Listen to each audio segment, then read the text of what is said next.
Delighted to see you. Delighted to see that we have a full house here, and I think deservedly so. There's going to be another panel at 2 p.m. today.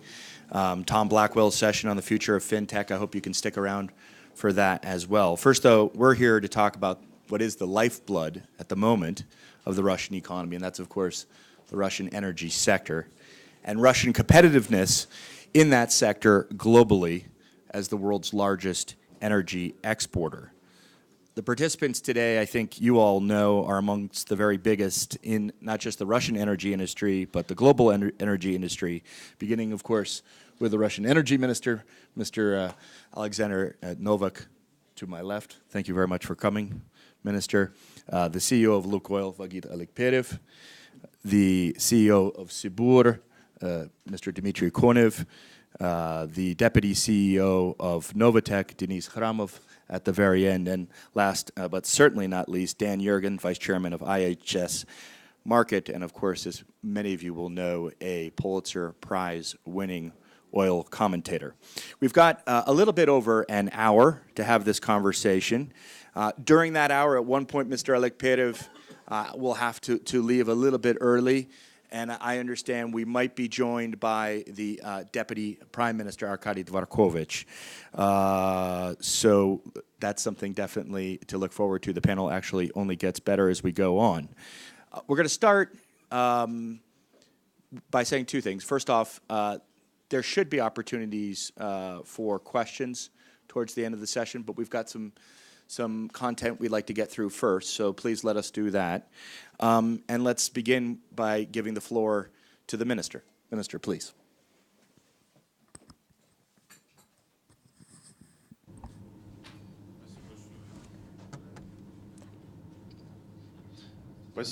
Thank you very much, Ryan. We've met more than once together. I know you have a lot of tricky questions in stock, so it would be much more exciting if we go to Q&A as soon as possible. It is always much more exciting. We do talk a lot, we hear a lot of lectures, and we know all that. But first of all, I'd like to thank all the participants for joining us today, for joining this panel. We have indeed an exciting panel of experts, and I also would like to thank all the experts who joined our panel. I believe that we have a huge number of listeners today, and it clearly identifies the fact that there is a huge interest towards Russia, towards Russian economy, and one of the very important economic activities, namely operations in the energy sector.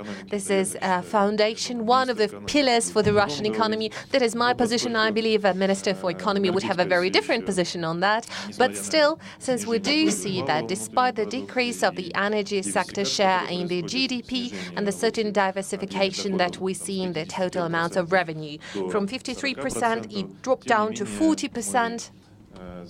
And nonetheless, we set to ourselves an objective of diversification of the Russian economy, but nonetheless, it should be mentioned that energy sector is still a very important component for investment in Russia, and it is an important driver for other sectors of the economy, for science and industry. So thank you very much for your interest towards our session, and I'd like to spend just a couple of minutes to make a brief introduction. First of all, I'd like to comment on the general trends that we see in the world globally in the energy sector, the certain outlook for the energy future. We see that today new technologies are being actively introduced in our lives that can change energy sector dramatically. Those are renewable sources of energy, new ways to accumulate and store energy, smart grids, new means of production of hydrocarbons, new means of transportation, gas liquefaction, and diversification and shipment of those sources of energy to different corners of the globe. That changes the sector dramatically. That includes new challenges connected with the oil prices decline, and we see the level of prices that are considerably lower than 3 years before, and it is clear to everybody that it is very unlikely that the hydrocarbon prices would get back to those levels. Those are new challenges connected with the policies of protectionism that we see regarding energy sector. And of course, a separate challenge is the growth in energy consumption that would definitely be accompanied by the economic growth. And those figures are well known to everybody. By 2040, the economy would double in its size. And thanks to energy efficiency, the tempos of energy consumption would be much less. The energy consumption would increase by 40% only. And including the population growth on our planet, and by 2040 it would be plus 1.5 billion people. And there are around 2 billion people who have no access to modern energy infrastructure.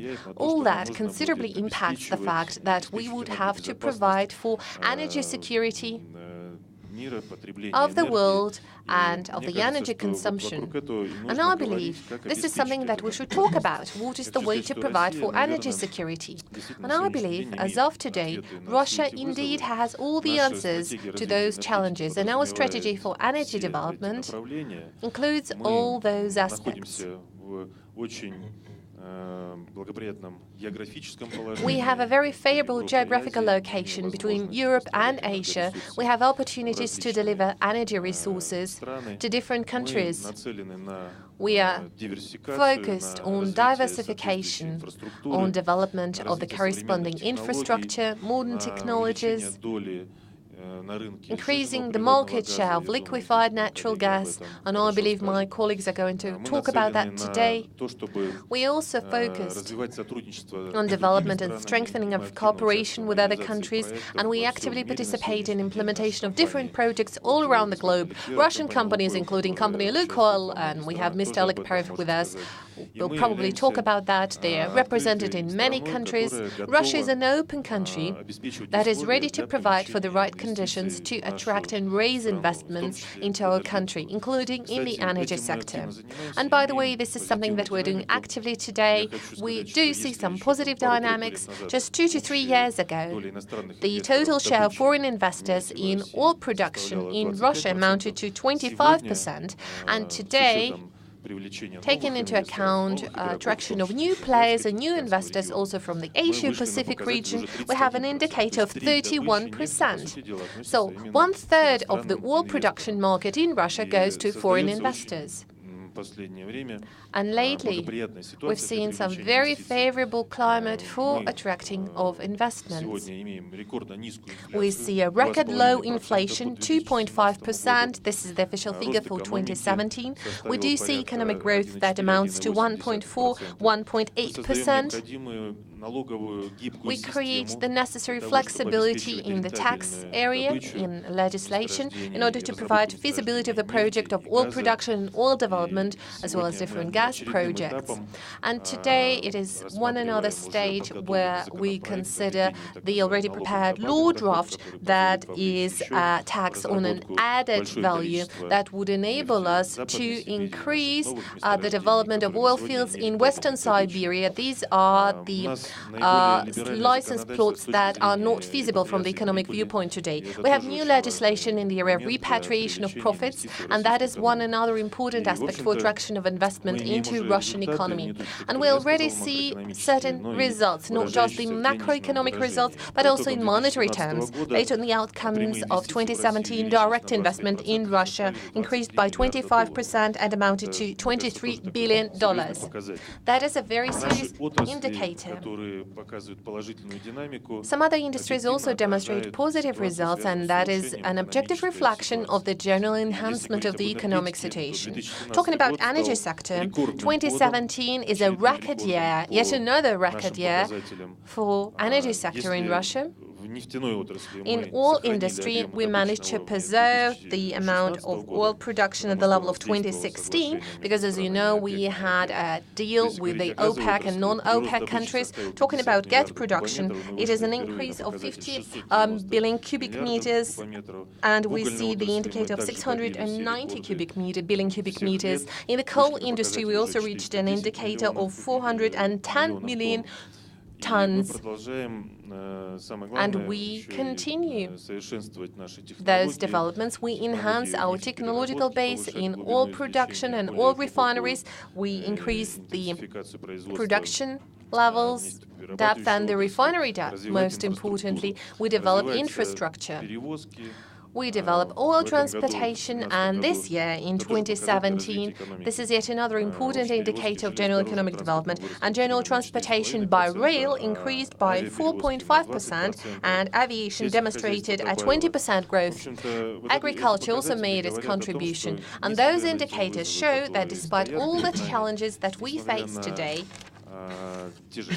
despite the sanctions that were introduced, we still can say that Russian economy managed to overcome all those difficulties, and we're ready to remain attractive, to raise investment to the Russian economy and Russian energy sector in all aspects, starting from oil production, geological survey, refining business, and participation in high technologies. That includes upstream and downstream. And we are happy to invite all the people present here, everybody participating in the World Economic Forum in Davos. We invite you all to invest into the Russian economy, and we are here for you, ready to answer any questions connected with Russian economy and Russian energy sector. Thank you. You mentioned cooperation with OPEC and other non-OPEC countries. That has been part of the Russian strategy for maintaining the competitiveness of the Russian energy sector over the last 2 years. And we've heard lots of talk about, well, what happens, next year, after the current agreement expires. People talk about it like, how do you exit from QE? What we haven't heard a whole lot about is, can Russia be effective in the future without OPEC in general? I was thinking about this, and just within the last 24 hours here in Davos, we've heard from the Saudi oil minister. Maybe it was a platitude, maybe it was a meaningful comment, where he said that Russia and Saudi Arabia will work together to coordinate in the oil markets for years, decades, and generations to come. Is this the new normal? An OPEC plus, Russia leading the global oil market by coordinating with other oil producers to control supply? Well, as for competitiveness of the Russian energy sector and of Russia, it does not depend on the fact that we are coordinating our actions in the balancing of the oil market. We have somewhat different objectives, and those objectives are aimed at elimination of the surpluses accumulated on the oil market for a whole number of years in order to provide for stabilization of the oil market from the viewpoint of investment, stabilization of prices, and the volatility that we see. We need to provide for the balance of supply and demand, although we understand that many things are impacted by other factors. Talking about the competitiveness of Russia, with us today we have the leaders of the largest companies in energy sector in Russia, and I believe they will be able to cite many arguments towards our competitiveness. I can say that the actual price of the production of oil in Russia is very competitive. And we have huge reserves, and we have large oil reserves that are very competitive in terms of economic feasibility. We have diversified routes for oil and gas shipment. We have modern technologies that we develop on our own, and very frequently that is happening due to the fact that we were forced to do that by introducing sanction restrictions regarding certain technologies. And in this regard, already today we are very competitive, and we shall remain competitive in the future. Answering the second part of the question on Saudi Arabia and our relationship and cooperation with Saudi Arabia, and the cooperation between the OPEC and non-OPEC countries after the end of the deal, well, this is something that we were discussing just recently in Le Mans, the meeting of the ministers. I'm trying to say that that kind of cooperation, this deal, proved to be efficient. And even if there is no need to take joint actions on the market, we still would like to express our desire, and we do see a necessity to continue a dialogue between the countries that have cooperated today and that interact today within this deal. Because in the process of the meetings that we hold, we had 3 meetings in total on the level of the 24 ministers and 7 meetings at the level of 7 ministers. And this practice seems to be very efficient. We exchange information. We can conduct research in different areas that might demonstrate for some positive results in our joint action and positive news for the oil markets. So we're talking formal or informal cooperation in the area of analytics and consultations. I think that would be useful both for all exporters and all consumers. All the doors are open for them. In October, you said that Russia should swiftly exit the OPEC, non-OPEC agreement if the oil price reaches $60 a barrel. No matter where you are in the world today, oil costs more than $60 a barrel. Is that still your view? And I'm not asking you to argue with the minister when he's sitting right next to you. But I would like you maybe to speak a little bit to the issues that cooperating and cutting output create for Russian companies in terms of their competitiveness. Thank you for the question. Well, I only argue with a minister when it's one-to-one meeting, just 2 of us in the room, not in front of everybody.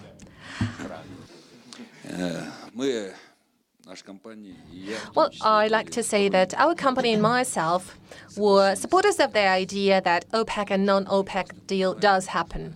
We understand very well that the situation was critical back then. The oil price was going down below $30 per barrel, and the level of $50 per barrel was the price level that was the target for us. But we are now above 60. We do see growth happening. Some think of the level of $70 per barrel. That is the standard that is being declared today. But I believe normally we do see this happening, and we plan to continue our policy, although we might come back to the situation that we had in the middle of the year 2000, when the price of 9 to 12 barrels would amount up to 140 all of a sudden, and then it was a time of active investment in alternative energy sources, in energy efficiency, and we have the situation that we have. We had the price of $30 per barrel once again. That is why we need to have certain targets in front of us, and I believe the key indicator for us should be the surplus that we see in the market today, the surpluses that we see in the current market, the overhangs. We were talking about 700 million barrels, now it is 146 million barrels. By April, most probably, all that would be balanced. The market would be balanced by the tempos of oil production that are used to decrease the overhang.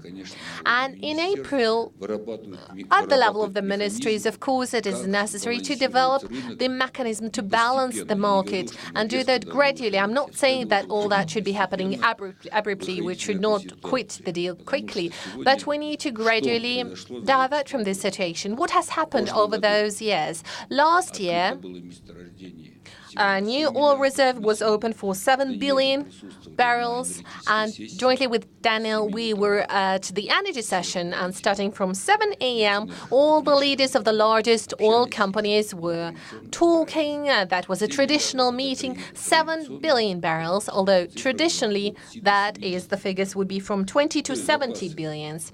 So it can be said that the reserves and the investment in the geological survey has been decreased dramatically, and the next stage in oil production has been basically cancelled over the last 3 years. We haven't seen any new large project come into a new stage. That would result in the fact that the upcoming 3 to 5 years would demonstrate dramatic increase of oil prices and yet another wave. Therefore, I'm confident that the ministers will host regular consultations discussing all that, and they will be able to find the right decision that will enable us to balance the market at the acceptable price level that would enable us to define the budgets of the respective countries and would enable the companies to define their pools for investments. That is going to happen. The deal was declared before the end of 2018, but I do hope that this indicator of the reserves would be the defining indicator for those decisions. As for the energy companies, we have not decreased or cut down our energy cycle. Due to the fact that today we're commissioning new capabilities, most probably would have to stop those capabilities because the level of oil production has to be preserved at the level agreed according to the deal. If the deal would be prolonged for one another year, we would have to review our investment programs. That would mean that we need to develop the potential and prepare the potential that would not be included in the economic processes. So we do hope that in the middle of the year, we will be able to find the decision that will give us a clarity regarding our prospects and will enable us to rebalance our investment program, taking into account the objectives set to us by the ministries.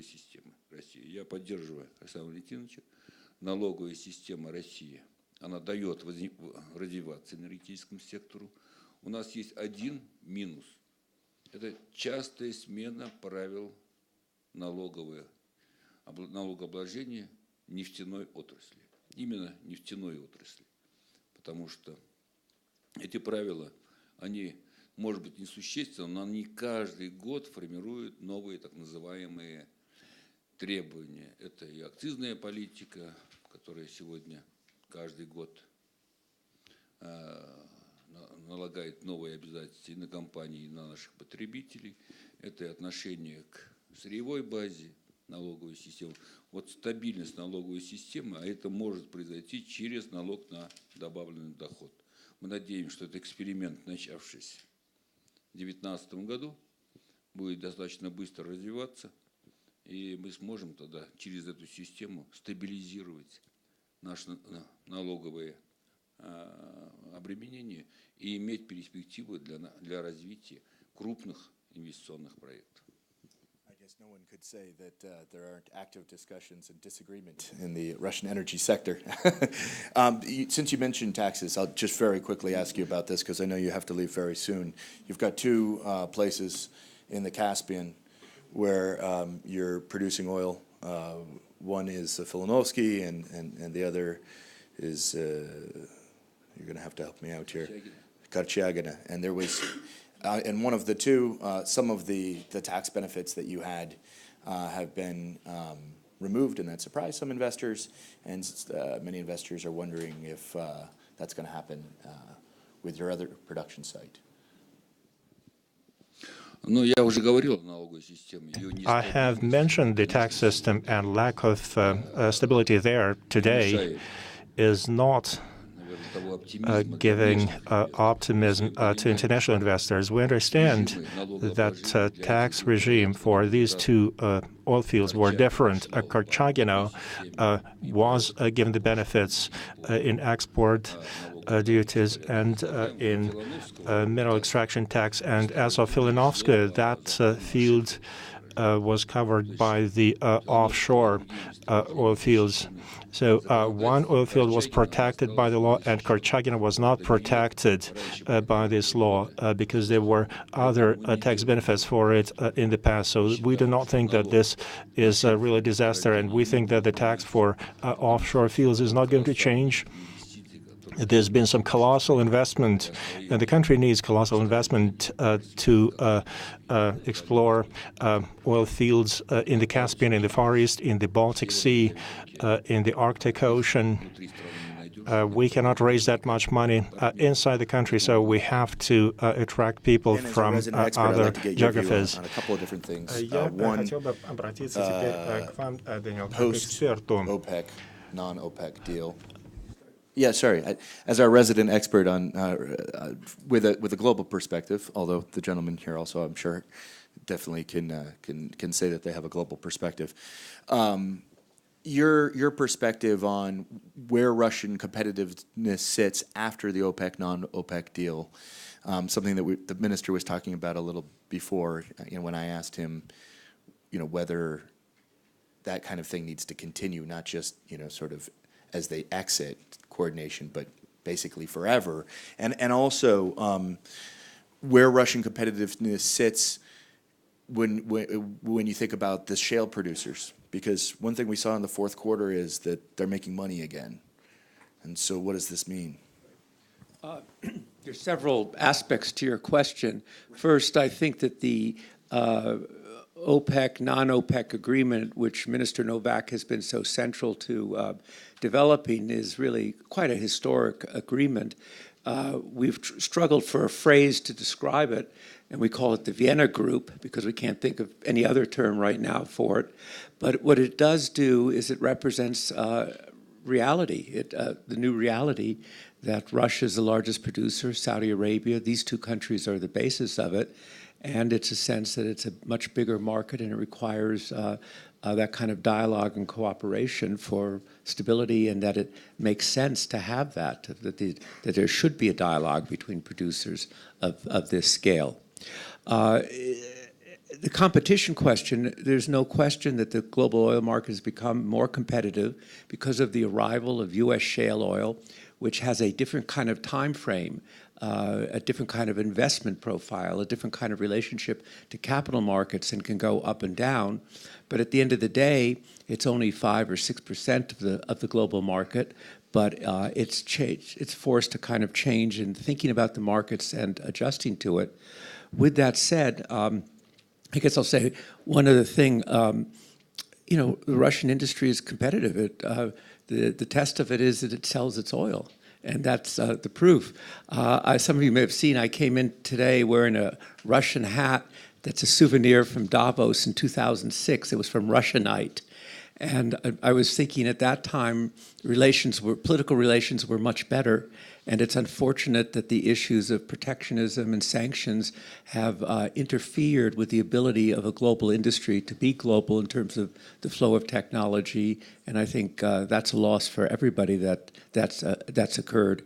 But in terms of overall competitiveness, I think the industry is very competitive. And we know that in terms of supplying natural gas to Europe, no one is more competitive than Russia. And since you mentioned that the sanctions there, we can come back to this later. I mean, I think my guess is that most of the people here would say that thus far, for the Russian energy sector, the sanctions have been more of a nuisance, perhaps, than a really massive force. But of course, that wasn't really the idea of the sanctions. The sanctions are meant to be an issue for the development of the Russian energy sector for the Arctic. Do you see that as how does Russia respond to that? And obviously we need to let the minister respond to this going forward in terms of being competitive. Well, I think the sanctions, as I understand, that were put in place were meant, at that time, remember, oil prices were still high.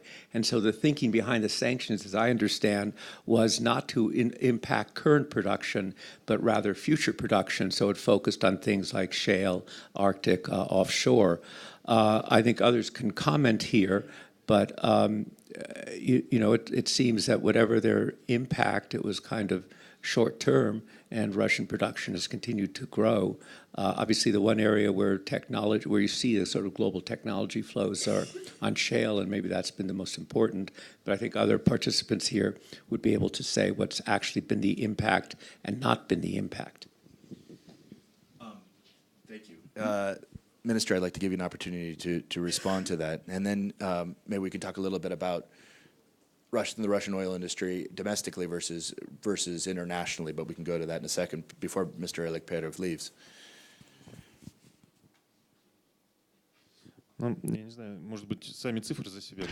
Numbers actually speak for themselves. Sanctions have been introduced in 2014. Then they were enhanced and increased between 2014 and 2017. We had increase of oil production, and it was quite significant. We're talking about additional 15 to 20 million. We have increased natural gas production by quite a bit. I must say that we talked about it more than once. We have different investors, those investors that were prohibited from participating in Russian projects were replaced by investors from other parts of the world. And Russian economy and Russian oil industry is very attractive. It's fairly profitable. It offers good opportunities for shareholders, for good revenues. Those who stopped participating in these projects just lost these markets, and they lost some attractive opportunities at an international level, developing technologies, developing oil fields. Technology-wise, sanctions were applied to specific kinds of production, hard to recover oil fields, Arctic offshore oil fields. Due to the sanctions, we learned to produce hard to recover resources. We now have our own developments. In our industry, we have new orders. Now, oil companies are giving business to Russian equipment producers. They order equipment from domestic producers. We are now making new rotor equipment, drilling equipment, hydrofracking technologies. We are now using a new generation of hydrofracking technology. We are making everything for that in the country. Is it good or bad? On one hand, it's good because we are developing our domestic industry and we see improving performance in many industries. Russian companies are getting orders from the oil industry. On the other hand, it's always good to have competition. In the technology sector, this improves the efficiency. It is good for the energy sector. I can give you very many examples, but the bottom line is clear. In every industry, we have many examples. We have been importing things in the past. After the sanctions, we started producing things at home. We started making things. The same is true in energy production. We have developed a lot of new technologies, gas turbine, of high power output and other things. That is bad for those who impose sanctions. The worst thing is not the sanctions, but this whole protectionism theme, when they prohibit people to do business, and it's not only companies from their countries, but also companies from other parts of the world that have not introduced any sanctions. That really changes the picture of the world trade, development of competition. I think that is a path that takes us nowhere, especially in such a sensitive field as energy production, where, like I said in the first place, we have to try very hard to provide energy for mankind in the next 25 to 30 years, when we're going to see 40% increase in consumption. Shale gas, shale oil, I'm not afraid of that because shale oil is not going to address all problems. In short term, they will address increased demand, but not all of it. Therefore, we're going to need to continue to produce in traditional oil fields. We lose 4% in existing oil fields every year. So we need to invest to make up for that.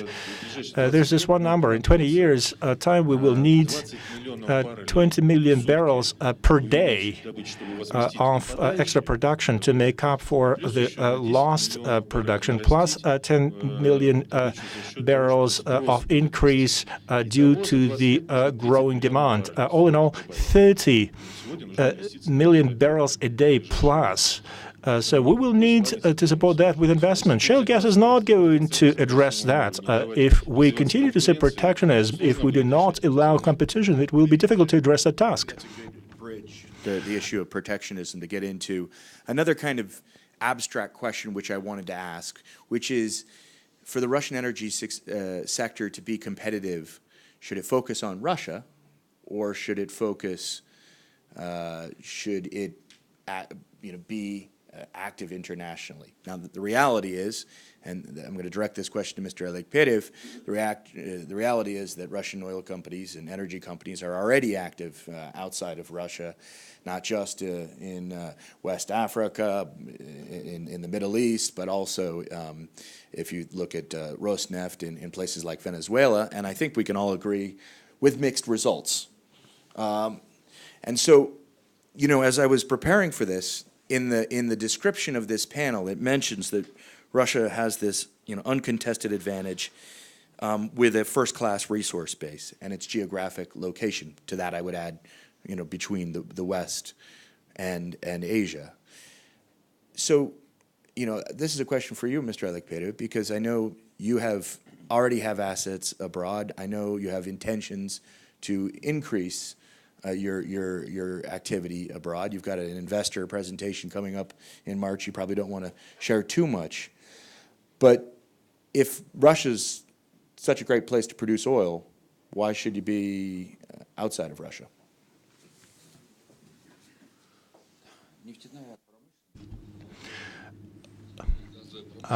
Oil and gas industry cannot develop locally in one specific country because that leads to deterioration. The Soviet Union had unique base of mineral resources, and it had operations in 30 countries. It did exploration projects, it built processing facilities, produced oil in South America and in Vietnam, pretty much everywhere in all Arab countries, in Africa. Today, we are present in the global market, and we have two purposes. We work in partnership with our colleagues, largest companies that we do business with, and we work on very large projects like in Kazakhstan, in Azerbaijan. Today, this is happening in many parts of the world. We have alliances in Mexican Bay, in Eastern Africa. That gives us an opportunity to put together new technology alliances and new financial alliances. We have joint financial arrangements. We fund projects like Fund Denis, which is a mega project that has been financed by EBRD. This creates opportunities. We can learn about new geographies. We can learn about the geological conditions there. This is great for our engineers, and this is a way for us to make extra money. One of the goals that we have set for ourselves, we have Andrei Kuzaev here. He was behind one of those projects. 20% of production, we have reached that. We are capable of supporting any project. We are drilling at the depth of 2,800, 2,600 meters. And we have the technology for those oil fields. We have huge projects in West Gorno 2. We have great discoveries in Iraq, Block 10.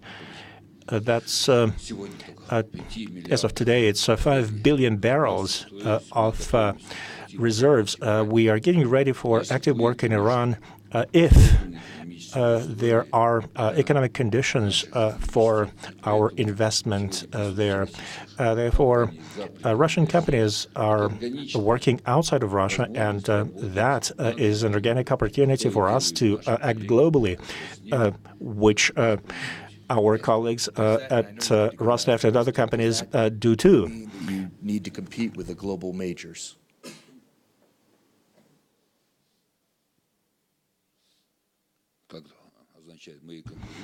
We are competing with them everywhere.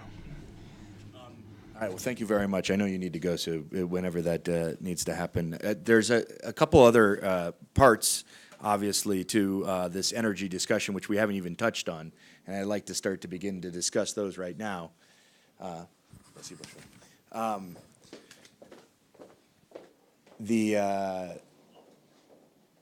It's a little bit strange having a chair between us, Minister. Maybe I'll move over. I'll get a little bit closer to you.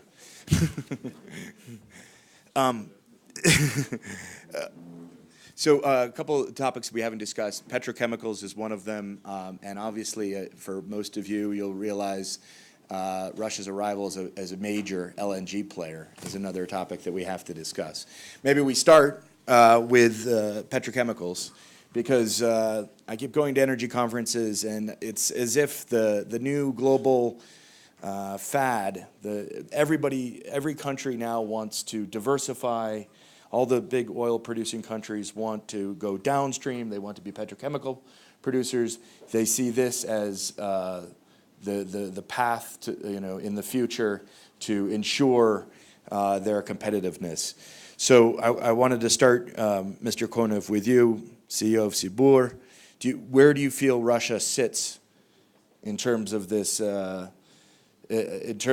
race right now to develop petrochemicals and downstream operations to kind of deal with the new realities of the energy market? I've been in the petrochemical business for quite a while, and I would say that all this time, including the petrochemicals and energy, it is like as a stepdaughter of the energy sector.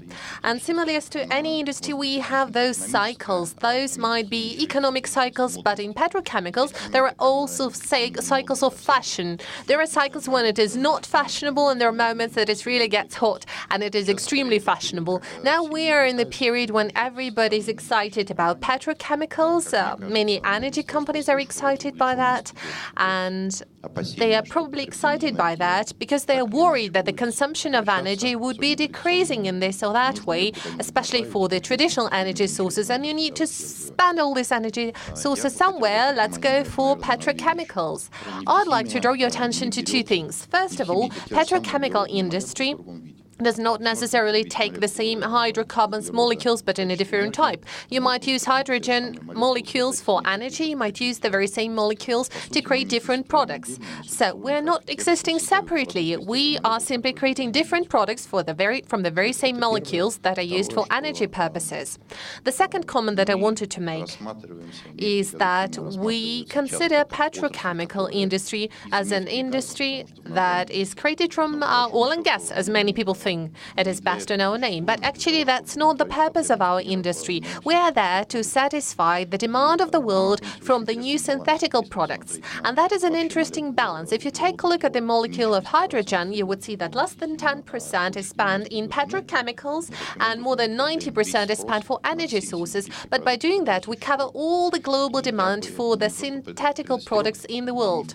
And I'm not trying to warn you, no, or not to alert you. I'm simply would like to draw your attention to the fact that a very little decrease in the consumption of the hydro energy sources in energy purposes cannot really be redirected to the petrochemicals. Yes, petrochemical industry is fashionable, but when we talk about the development of this industry in Russia, and over the last years, thanks to the programs handed by the Ministry of Energy and a clear vision of its development, I would say that there was indeed a great leap made by the petrochemicals industry, but that was also with a purpose to satisfy the demand of the Russian industries in synthetical products.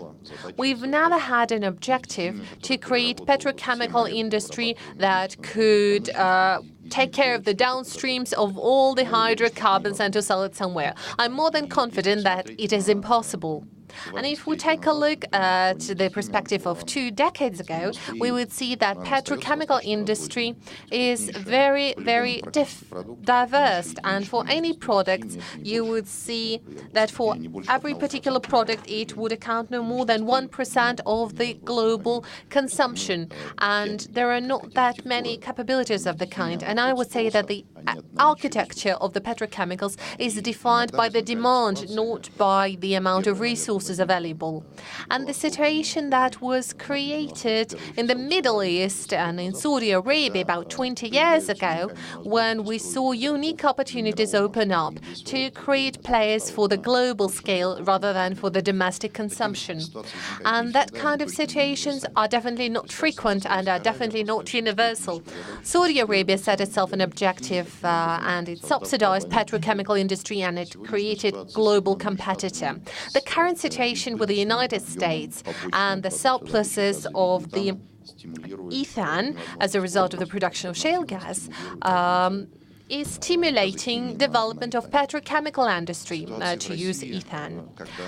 The current situation in Russia, when we see some fractions of the hydrocarbons, propane and butane, this is something that contributes to development of petrochemical industry, and it therefore can be competitive outside of Russia. Coal in China is closed very far behind from other consumption markets because of the logistic difficulties, also provides for such opportunities, but those are not universal situations, and I'm confident that there are not many countries who might have similar situations. As for Russia, we made a great progress over the last 10 years in this area, but we have a whole number of other large projects, and I'm confident that we'll bring them to an end successfully. There will be some new project coming up aimed at creation of more sophisticated and advanced products to meet the demands of the developing Russian industries.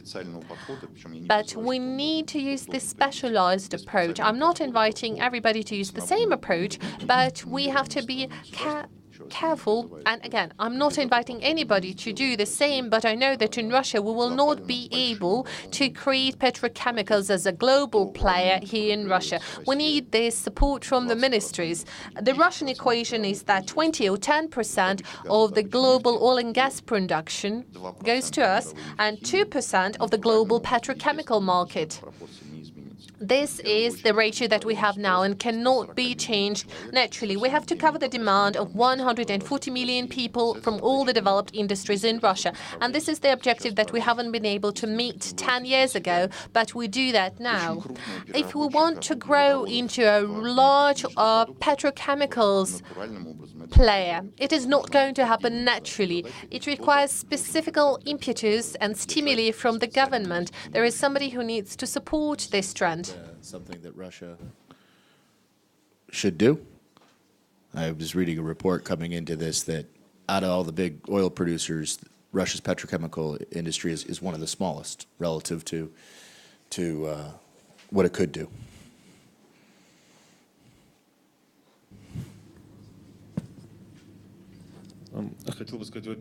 Well, first of all, I'd like to say that there is a state program for development of petrochemical industry, and there is a clear understanding that up to 2035 we will construct new factories, new refineries. We know what kind of products will be produced there, and this is a well-balanced program from the viewpoint of the domestic consumption. And there might be some deviation depending on the import of polyethylenes and polypropylenes and large tonnage petrochemical products. We're actually going ahead of this program, and once Sibu company is going to put into operation their factories up Neftekhim, we will be able to abandon import of certain large tonnage polymers. Probably I'm more optimistic as compared to what Mr. Dukov said. I believe in the world there would be growth. Oh, sorry, Mr. Konov, I got the wrong name. Apologies. Dukov, Konov, who cares? 5 letters anyway. And the last 2 are the same. So anyway, I have a more optimistic outlook on the growth of consumption in the world. In my view, synthetical products would be used actively in our daily lives. They would grow.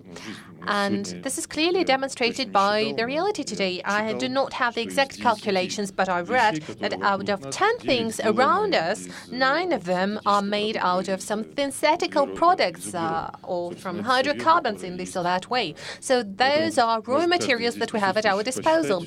And I would invite everybody in this room to calculate how many things do you have on you made out of hydrocarbons, whether those are natural products or synthetical products. So I think that is a very clear indicator for the future development, and therefore I'm more optimistic compared to Mr. Konov.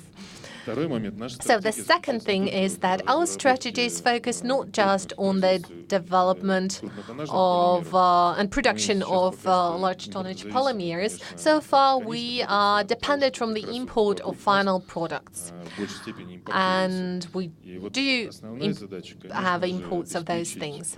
And the key objective is to create those production facilities in Russia, and of course we need to have the demand for those products that will be used not as the raw materials in petrochemicals, but we need to actually develop the chemical industry ourselves, so that we can actually manufacture those products. May I comment, please? Well, I'm definitely not pessimistic regarding synthetical products. If you take a look at the global petrochemical industry, the coefficient of growth is 1.5 as compared to the GDP growth. And I'm confident that it's set to grow for the next decade by replacing many materials, also due to the fact that synthetic materials created by the petrochemical industry is that it can create unique combinations that do not exist in real world. And I wanted to support the position expressed by the minister regarding the development of our own production is very important. I'd like to cite an example of the polypropylene that the minister mentioned. Until 2013, the polypropylene in Russia had a market that was either in a deficit or not balanced. And after that, we had a growth of 4% annually. Then we had new capacities coming to the market, and that was happening in 2014, 2015, the years of crisis, and the annual growth was about plus 13% per year. And I would say that the presence of this additional product on the market available for refineries provides for very good growth and is indeed an important multiplying factor. It is something that we have, and I'm confident that the programs we have for the development of petrochemistry will provide for those results. Dan, would you like to jump in? I mean, we have a nice discussion about petrochemicals here and where they fit in. I'd love to hear your view on where they fit in terms of Russia's competitiveness. Well, I think Mr. Konov is highly knowledgeable about it. I think the question I have is how it fits into the interaction of the Eurasian Economic Union with the One Belt, One Road and the market in China. And I know issues that we've discussed about the location of production facilities, and that also ties into what the minister said about looking more to the east. So I think it would be fruitful to actually hear a little bit about how the growth markets that are on the among Russia's neighbors, particularly the very large neighbor to the east.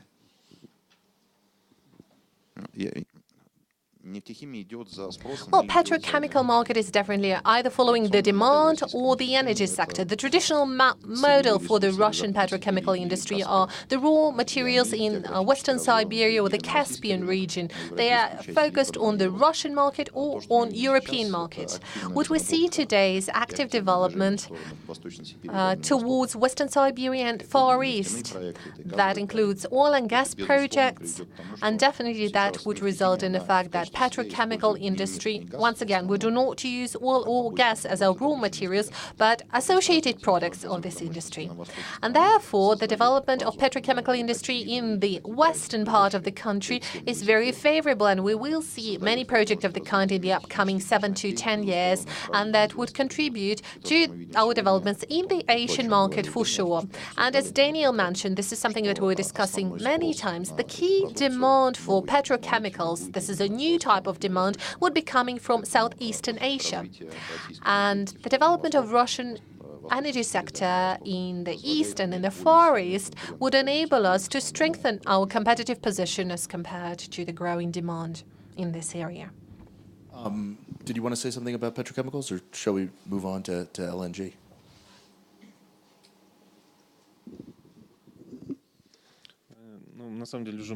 Well, in fact, a lot has been said already.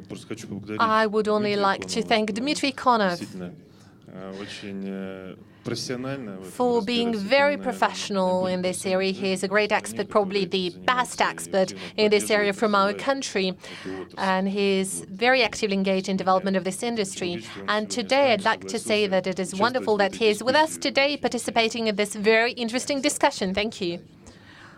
Well, I'd like to say that it's no coincidence that Mr. Minister mentioned Mr. Dukov, because actually Mr. Dukov was the deputy chairman of the board of Sibur. He made a very big contribution to the development of our company and our strategy, so it was a Freudian slip, I would say.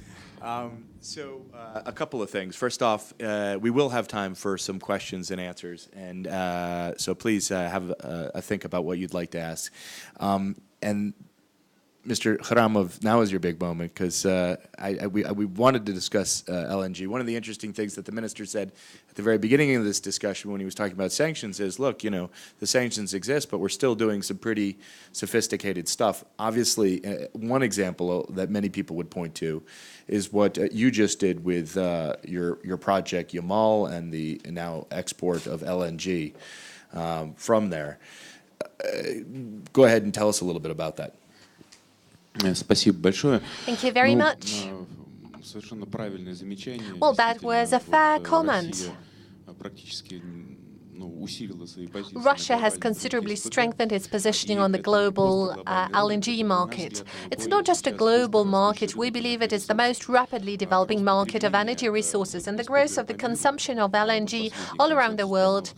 And this is the latest forecast that we've seen in the course of our strategic day. From the current 293 million tons of consumption for the last year, by 2030 it will increase by 73%. And an important driver of this growth would be the current relatively low price for LNG that we have in the world. And taking into account the fact that now this price is set at the level that enables the governments of different countries and the companies to take long-term investment planning for creation and development of infrastructure for LNG. And we do see that all the producers of LNG now will fight for something that is actually the topic of our discussion today, namely the competitiveness. Everybody's tackling this objective now, and of course we do the same. As you mentioned, we've launched Yamal LNG. It is a project that has been launched very successfully. It is working just clockwise, and today we've just delivered the seventh shipment. As you know, we plan to launch the second and the third stage of the factory ahead of the schedule in 2018 and in 2019, respectively. The material base of Yamal and Gedan, the unique reserves that we have there, enable Russia to have very strong positioning on the natural gas market and LNG market. In Yamal and Gedan, we have more than 9 trillion of cubic meters of reserves. The Novatek base is 3.5 million, and our resources would be sufficient to produce 57 million tons per year up to 2030. And the reserves of gas on Yamal would be enough to produce from 100 to 120 million tons per year. And this is a large share of future consumption that would be defined up to 2030. And as the minister mentioned correctly, this is a unique resource base that we have in a great geographical location. Those are great resources, but this is not the only competitive advantage we have. Yes, the expenses for geological survey is less than $1 per barrel is a very important factor, but there is another important component of our competitiveness, namely the technologies we have. And this is something that we pay a lot of attention to. You have probably heard that the fourth stage of commissioning of our factory in Yamal shall be done according to a unique technology of liquefaction that could be considered as our own technology, and it will use the unique Arctic climate to a large degree, and around 1 million tons per year would be produced thanks to this unique technology. And another technological upside and advantage that would contribute to our competitiveness is the brand new approach that we plan to use regarding our new project in Yamal, Arctic LNG 2. This is a reserve with more than 1.5 trillion cubic meters, and we have our liquefaction lines there, and they are planned to be assembled on a special iron and concrete platforms. And those unique platforms for liquefaction lines would be constructed on a special factory in the city of Murmansk, and we believe that would enable us to use those unique engineering solutions to decrease the expenses for geological survey and production, and we will have considerably low expenses for liquefaction. Our target is less than $2 per 1 million of British typical units. The total capacity of Arctic LNG 2 should be more than 19 million tons. And a large share of those works on the capacities of new factories would be delivered by Russian manufacturers. That would also contribute to the competitiveness of the products that would be produced in Yamal and Gedan. And one more pillar for the competitiveness of Russia that I'd like to mention in the Arctic LNG factory is the type of service that we'll have to do. We need to liquefy gas, but of course we also need to deliver that. And the development of the northern route, Northern Sea route, and the Northern Sea Passage that is to be used all year round thanks to the icebreakers and the unique tankers that we have. The unique competences that we have in this area is a unique reserve contributing to our competitiveness. All those pillars, all those 4 factors combined shall make Russian gas very competitive and available for sale around the world. Fast-growing market, but many would say that the LNG market is also an oversupplied market right now. Where does LNG fit into the overall strategy? And I guess, because you could probably talk for hours about that, how does it change the way Russia approaches gas right now? I'll give you a little example. One of those shipments, and earlier, by the way, you mentioned, we started this conversation, you mentioned foreign investment. We should mention that the partner for your project is Total, for the Yamal project. So an example, despite the sanctions, of quite robust international participation. But some of that gas, as far as I understand, from that project, just arrived in Boston. And maybe this speaks to a little bit about the changing nature in the United States. And so maybe this speaks a little bit to the changing nature of the gas market. So I just wanted to ask you, hey, does that make you happy that Russian gas is heating American homes or about to heat American homes? Do you see that as actually that Russian gas could be competitive in places outside of Europe, like in the United States? I mean, I guess it's a very cold winter. Where does it fit into the overall strategy?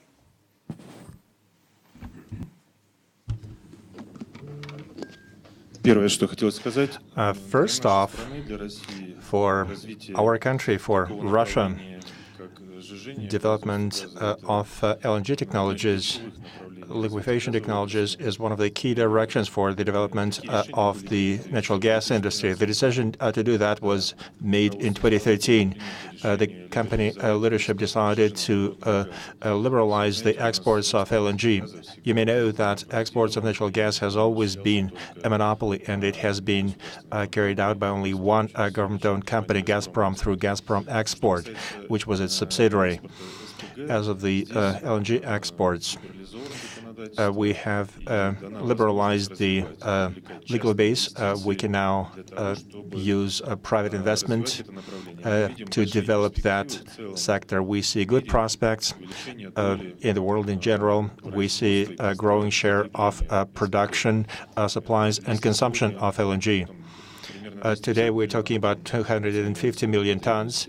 That is the estimated demand for LNG. We have capacities that support more than that. According to our estimates, we have recently announced those numbers. By 2035, the demand will grow for natural gas by 1,300 million cubic meters, and the share of LNG will be greater in the demand structure. Now, 32% is the share of LNG in world natural gas trade. By 2035, it will be more than 50%. That is a big niche. By 2035, we will have additional demand, plus to that 250 million tons, another 300 million. We want, and it's our goal and task, to participate in this process. Russia is a great natural gas nation, and We have 20% of market, international market. The share of LNG, though, is quite minor, and we're going to focus on that, and we will be developing that direction, and we invite everyone to look at that domain. Yamal LNG is a good example. 40% belongs to international investors. It's CNPC and the new Silk Road. Besides total things that Denis has talked about will amount to another 100 million tons, including private investment. We, on the government side, on the side of the Ministry of Energy, will create conditions for those projects to be implemented. They're quite competitive. I see that you are anticipating the answer to the second part regarding Boston. The first part may not be so interesting as the second part of your question.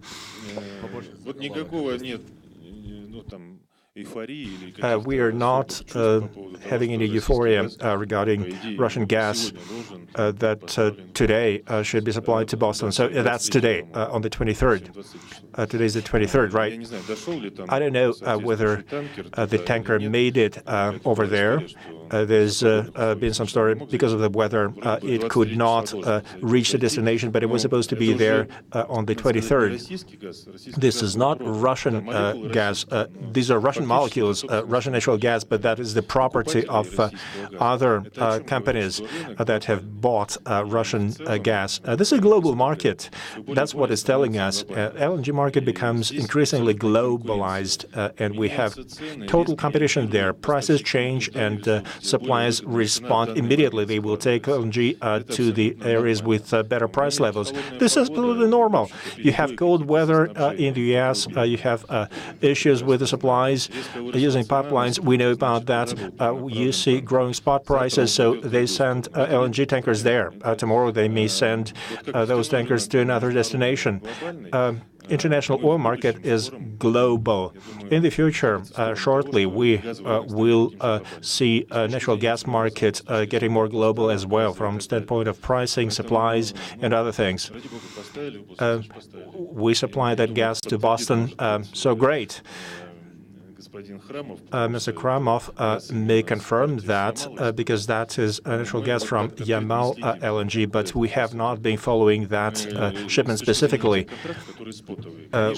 From standpoint of spot contracts, if we're talking about long-term contracts that will be active after this Q2 of 2018, there are some clear destinations there.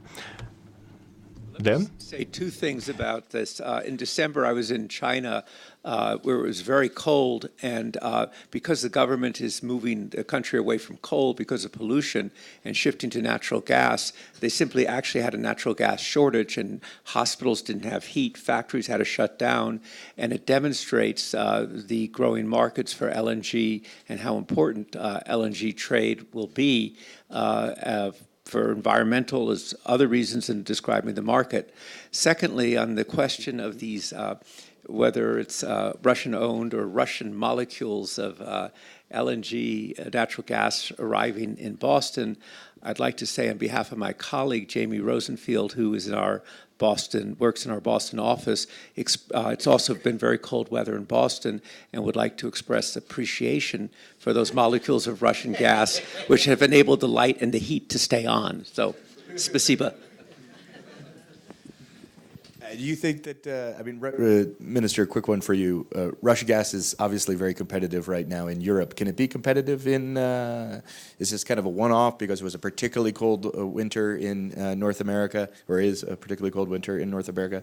Or do you actually think that, Russian gas can be competitive in North America and not only North America?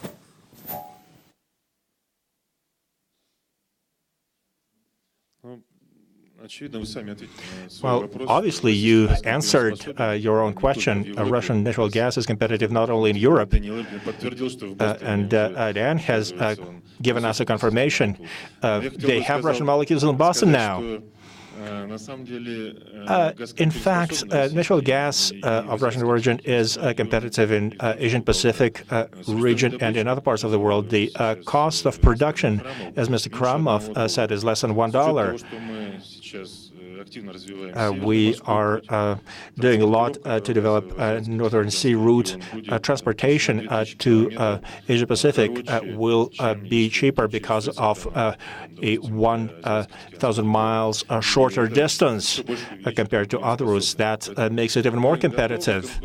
We are prepared to compete. We stand for fair and open competition, and we believe that in international trade, within the rules of international trade and within the rules of WTO, we should stick to the rules. It will be better for consumer. This will be better for the energy security globally. There is a need for energy everywhere, every day, especially on cold days when it's cold outside. We do not accept and we do not understand, and we are strongly against statements that they should supply other than Russian gas to Europe, even though it would be more expensive because Russian gas is dominating the market. And we should have a political strategy focused on reduction of the volume of Russian gas. For 50 or 60 years, since 1960s, we've been supplying natural gas, doing that in a reliable fashion, in a secure fashion. We're a reliable supplier. We have been proving that throughout the history of our relations, and we are counting on our colleagues from European Commission who have been countering the development of infrastructure and construction of infrastructure for Nord Stream 2. They will do anything, take any action to not let that pipeline be built, so that there's only one piece of infrastructure, not diversified, or so that they only have supplies of LNG from one country that we all know of. It's important to have competition, and consumers will benefit from that from some point of reliability and quality. We're not saying let's only use Russian gas. We're saying let's compete. Let's invite everyone. A quick question, and I don't know the answer. Maybe I should know the answer. So LNG has just begun to come out of Russia, right? Is it possible that Russian companies now would compete, so you could have Novatek competing with Gazprom on the European gas market?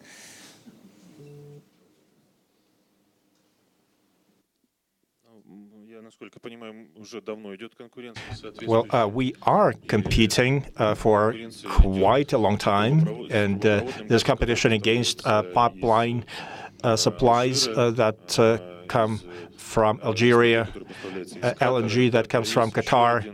There is yet another player that has arrived, that is the United States of America, that can produce LNG and send it to different parts of the world.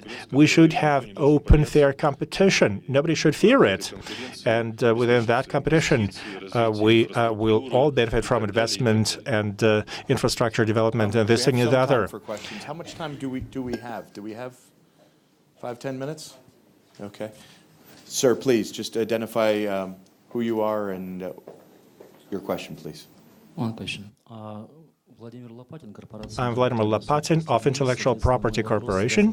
I have a question about IP, which is another aspect of global competitiveness. On the one hand, Russia is at the top 5 in all energy production aspects, and it wants to make it to top 4 and then to top 3. That is cool. You're the first minister in Russia that has identified the priorities and prospects for the industry development. It's not limited to your term in office, but all the way to 2035. This is the first forecast in the energy sector. That is great. But then again, competitiveness has to do with the transition to new technologies, to the level of use of intellectual property. The world trade in intellectual property amounts to 15% of global GDP. We are at the level of 1%. Can you make a forecast in strategic development documents for the industry that you have signed and that have been endorsed by the Russian government? The roadmaps, the strategy will have new indicators that would be linked to intellectual property. Can we count on that? Can we hope that energy sector, following shipbuilding and aircraft industry, will try to build intellectual property markets that will help to create added value on top of technologies? We'll know that people sell not technologies per se, but rights to use technologies. Arkady Владимирович, про интеллектуальную собственность вопрос. Я думаю, как раз это... We have had a question about intellectual property. That is your cup of tea, exactly. My colleagues are saying that it's good that we are developing energy sector, and we have plans that cover the period through 2035, and we are setting the right global tasks. But the quality would have to be estimated not only in volumes of physical materials, but also the level of use of intellectual property and exports of intellectual property.